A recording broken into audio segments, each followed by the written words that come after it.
এরা কোটা মারানের হুতাই তারা তবু কি লজ্জা সরম নাই নি? হ্যাঁ, তবু কি বিন্দু পরিমাণ লজ্জা সরম নাই? আরে আজকাল তো মানুষ বাপের সম্পদ ভোগ করতে সরম পায়। যারা সত্যিকার অর্থে পরিশ্রমী, মেধাবী, তারা বাপের রেখা দেওয়া সম্পদও তো মানুষ ভোগ করার জন্য সরম লাগে, নিজের অর্জিত সম্পদ ভোগ করতে চায়। আর তোকে দাদা নানারা যুদ্ধ করছে, তোকে দাদা নানারা যুদ্ধ করছে, আর সেই যুদ্ধের ফল তোদের বাচ্চা ছাড়া পর্যন্ত খাইছে। তোরা খাইতে বুঝলে ভাই পাগল হইছিস। আর কত, আর কত খাইবি? শরম লাগে না? এই ঘিন ফিট বলতে কিচ্ছু নাই নি তোকে? হ্যাঁ, ঘিন ফিট বলতে কিচ্ছু নাই তো?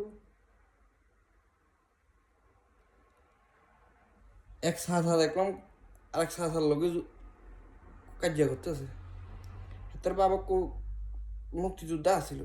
আরে বাপরে, হেতারা দেশ স্বাধীন করছে, হেতা করে মানে একটা অন্যরকম সম্মান দিতে হবে। তো তোকে একটু সম্মান দিতেছে না নি? তোর বাবা তারে সম্মান দিছে না? ভাতা দিতেছে, মুক্তিযোদ্ধার বউরারে ভাতা দিতেছে। আর কি চাস? 53 বছর হইয়া গেছে, যুদ্ধ হয়েছে যে 53 বছর গেছে। এর পরেও এই মুক্তি 30% কোটা লইয়া বরিস উত্তর। মানে কোন হালারে এই হাইকোর্টে রিটটা করছিল, এতে যদি দেখতে পারতাম রে ভাই। এতে কেডা মানে হেতে কোটা বাদ দিয়ে দিছে। আরে হেতেরা কয়েকজনে মিলে হাইকোর্টে রিট করছে।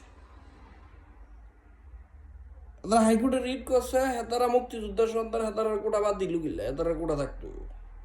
আরে বাপরি, হেতারা মুক্তিযোদ্ধার সন্তান সাইড দিয়ে ভাই, হেতারা সালাম দিয়ে নকলে আজকের থেকে। হেতারা মুক্তিযোদ্ধার সন্তান, হেতারার কারণে আমরা এই দেশে আছি। আনলে তো আমরা পাকিস্তান হয়ে গেলাম বহুত দিন আগে। হেতারা বাপেরা উদ্ধার করছে আঙ্গরে, এই দেশ স্বাধীন করে দিয়ে গেছে। হেতার হেতের বাপেরা খাইছে, হেতেরা খাইব, হেতের ফুলারা খাইব, হেতের নাতিরা খাইব, হেতের হতিরা খাইব, হেতের কুন্তিরা খাইব। মানে হেতারা আজীবন ভরে আঙ্গরে মনে করেন যে খাইতে খাইতে খাইতে খাইতে মনে করেন যে আঙ্গরে বঙ্গোপসাগরে হারাই দিব। এক চাষা করতেছে আপনারা দুইটা জেলা দিয়ে দেয়, আপনারা আরেকটা জেলা ওইখানে চলে যান, ওইখানে যায় ইচ্ছা মতন খান, কোনো সমস্যা নেই। মানে লজ্জা সরম, এদের যদি লজ্জা সরম থাকতো তাহলে এরা নিজেরা এরা সংগঠনের ব্যানারে সংবাদ সম্মেলন করে কইতো, সরকারের কাছে আর্জি জানাইতো যে মুক্তিযোদ্ধা কোটার দরকার নাই, এটা বন্ধ করে দেন, এটা যথেষ্ট হয়েছে। মুক্তিযুদ্ধের সময় যদি একজন মানুষ 20 বছর বয়স হয়, যারা এর নিচে তো যারা আসিল কিছু সার্টিফিকেট দাঁড়িয়ে আছে দেখছি। হ্যাঁ, বর্তমানে বাংলাদেশের যে মুক্তিযোদ্ধা আছে তাদের ভিতরে প্রায় 2000-এর উপরে মুক্তিযোদ্ধা আছে যাদের মুক্তিযুদ্ধের সময় বয়স আছিল 2 বছর। এটা প্রথম আলোর পাবলিশ করা আজ থেকে 2 বছর আগের একটা রিপোর্ট। তো এইগুলা বাদ দিলাম, যারা অরিজিনালি যারা মুক্তিযোদ্ধা ছিল তারা মুক্তিযুদ্ধের সময় বয়স 20 বছরের আশেপাশে ছিল, এরাই অরিজিনালি মূলত যুদ্ধ করছে। তাদের বয়স বর্তমানে 70+। তাদের যদি বয়স যদি 70+ হয়, তাদের ছেলেদের বয়স, ছেলে মেয়ের বয়সও প্রায় মনে করেন যে 30 বছর তো পারাই গেছে। তাহলে তাদের ছেলেরাও তো খাইছে। তাদের ছেলেরাও এখন আর এমন কেউ নাই যে তার ছেলেরে চাকরি দেওয়ার মতন বয়স রয়ে গেছে। বাংলাদেশের আইন অনুযায়ী চাকরির বয়স শেষ হয়ে গেছে তাদের ছেলেদের। আর তার নাতিরও কি চাকরি দিতে হইব? এটা কোন দুনিয়ার আইন আছে? এটা কোন দুনিয়ার সিস্টেম? আমি বুঝলাম না, এটা কেমন সিস্টেম? মানে আমার দাদা যুদ্ধ করে গেছে, আমার বাপ হয়তো ভাইছেই, আমি নাতি হিসাবে ভাইতাম। আর না না, যুদ্ধ করে গেছে। মুক্তিযোদ্ধার যে কোটার ব্যবস্থাটা, যে সিস্টেমটা লিখে আছে, নাতি না মায়ের ঘরের ছেলে বা বাপের ঘরের ছেলে, মানে নাতি নাতনি, এবার দাদার দিক থেকে হোক নানার দিক থেকে, দুই দিক থেকে সে, তার যদি নানা যদি বা দাদা যদি যুদ্ধ করে থাকে, দাদি বা নানি যদি যুদ্ধ করে থাকে, তাইলে সে এই মুক্তিযোদ্ধা কোটার আওতায় পড়বে। মানে যারা বর্তমানে মুক্তিযোদ্ধা কোটা হিসাবে নিজের অ্যাপ্লাই করে তাদের লজ্জা থাকা উচিত। তোরা কচু গাছের লগে ফাঁসি দে, কচু গাছের লগে। তোদের যদি ব্রেন না থাকে, তোদের যদি কিছু করার মতন না থাকে, তোরা এক কাম করিস, বাংলাদেশে প্রায় 1.5 কোটির মতন প্রবাসী আছে সারা পৃথিবীতে। তোরা তাদের কাছে ভিক্ষা চাইস, তারা প্রচুর টাকা দান করে প্রবাসীরা। হ্যাঁ, তোদেরকেও দিব। আমার বিশ্বাস তোদেরকেও দিব, তোদেরকে ফালায় তোরা।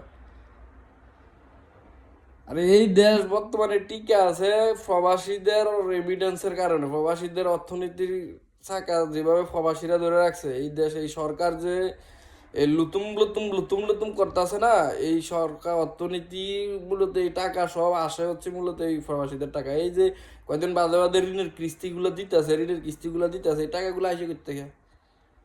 এই যে রেমিটেন্স গুলা যায় যে এডি দিয়ে হচ্ছে যে মনে এই ঋণের কিস্তিগুলা দিতেছে।